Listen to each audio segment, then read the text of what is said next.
On Friday last week, the Russians were at the gates of Kiev. 2 days later, they're still stuck there at the gates, but not inside. How did that happen? On paper, the Russian army is far superior. More soldiers, more tanks, more missiles. But wars are not fought on paper.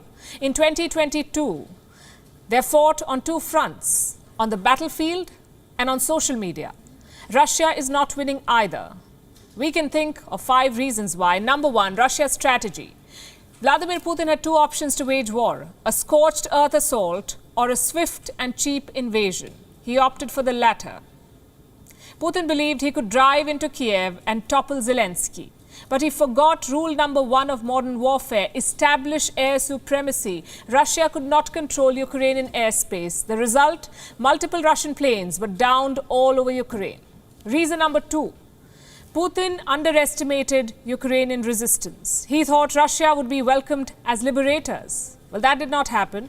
The Ukrainian public is putting up an inspirational defense. They're lining up to donate blood. They're signing up to join the army. Putin's invasion has mobilized public opinion in Ukraine, and the verdict is clear: no to Russia. Reason number 3. The professionalism of the Ukrainian army. They did not desert their positions. They did not react with panic. Instead, they planned their defense perfectly. Russia probably did not expect that. They were expecting a repeat of 2014. What they actually got was a well-trained war machine armed to the teeth by Western powers. Let me show you the numbers. In 2019, the US sent military aid worth $427 million to Ukraine. In 2020, $412 million. 2021, $650 million. This aid included cutting-edge weaponry, anti-aircraft missiles, anti-tank artillery. Russia clearly knew all of this, yet they failed to prepare. Reason number 4. The domestic opinion in Russia. Historians often talk about good wars. Now, technically, no war is good. But some wars do have incredible public support. For example, the Second World War or the First Gulf War of 1991. Then you have bad wars. These are supported by governments, not so much by the public. The best example would be the Vietnam War. For Putin, Ukraine is a bad war. And these pictures should tell you why. Thousands of Russian citizens are protesting on the streets. Around 4,000 of them have been arrested so far. You see, this is Vladimir Putin's war. It is not Russia's war. And that limits Putin's ability to escalate. Reason number 5, the logistical failures. This next video should give you a better idea. Take a look. Сломались, пацаны. Сломались. Можно оттащить на Россию обратно. А вы хоть знаете, куда вы едете? Нет. Куда? На Киев, блядь, хуярите. Да. А что по новостям говорят? Ну, у вас вот пока.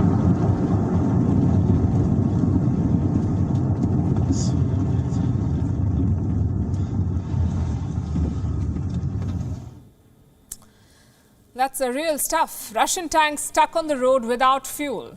And this is not an isolated incident. Russian machinery and logistics have failed in Ukraine. Take their missiles, for instance. The US says Russia has fired 320 missiles until now. 320. Most of them are SRBMs, or short-range ballistic missiles. Some of the launches failed. Some of the strikes were off target. Despite 5 days of war, Russia still does not have air superiority. Does this mean the Russian army is a paper tiger? If so, it should worry India. More than 50% of India's military assets are of Russian or Soviet origin.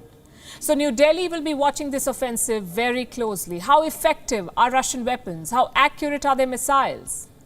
And it's not happening for the first time. Do you remember the controversy around the MiG-21 jets? Over the years, India bought 872 of them. Out of these, 400 were lost in accidents. Many called it the flying coffin. So this war is a wake-up call, not just for India, but for all countries using Russian hardware. You need to diversify, you need to develop your own weapons. India is working towards that. Now, those are the technical reasons why Russia is stuck. Bad planning, fierce resistance, and lack of domestic support. But Russia is not just failing on the battlefield, it is also failing the narrative war. Look at any social media platform today, Facebook, Twitter, Instagram, you will see Ukraine dominating the timeline, stories of resistance by the public.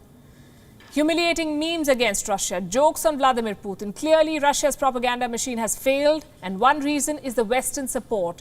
Most social media platforms are owned by America. They have systematically removed Russian propaganda. At the same time, Ukraine grew as a rallying hashtag, mostly thanks to this man, Volodymyr Zelensky.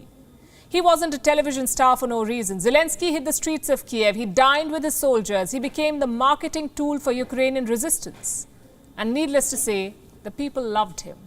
On the other hand, Putin has become public enemy number one. His economy is bleeding money. The Russian ruble collapsed more than 40%. The central bank has hiked interest rate to 20%. Their reserves have been frozen by the United States. The Moscow Stock Exchange did not even bother opening today.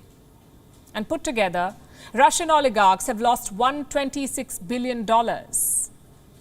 Each day Putin spends on the battlefield is a loss. Does that mean the West has won? It may seem like that, but consider this. An aggressive Putin is dangerous. A cornered Putin is even more dangerous. On Sunday, he ordered Russia's nukes to be on high alert.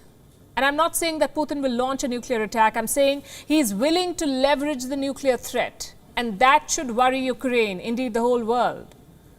We still haven't seen the true might of the Russian army. If Putin feels he is losing, that may change.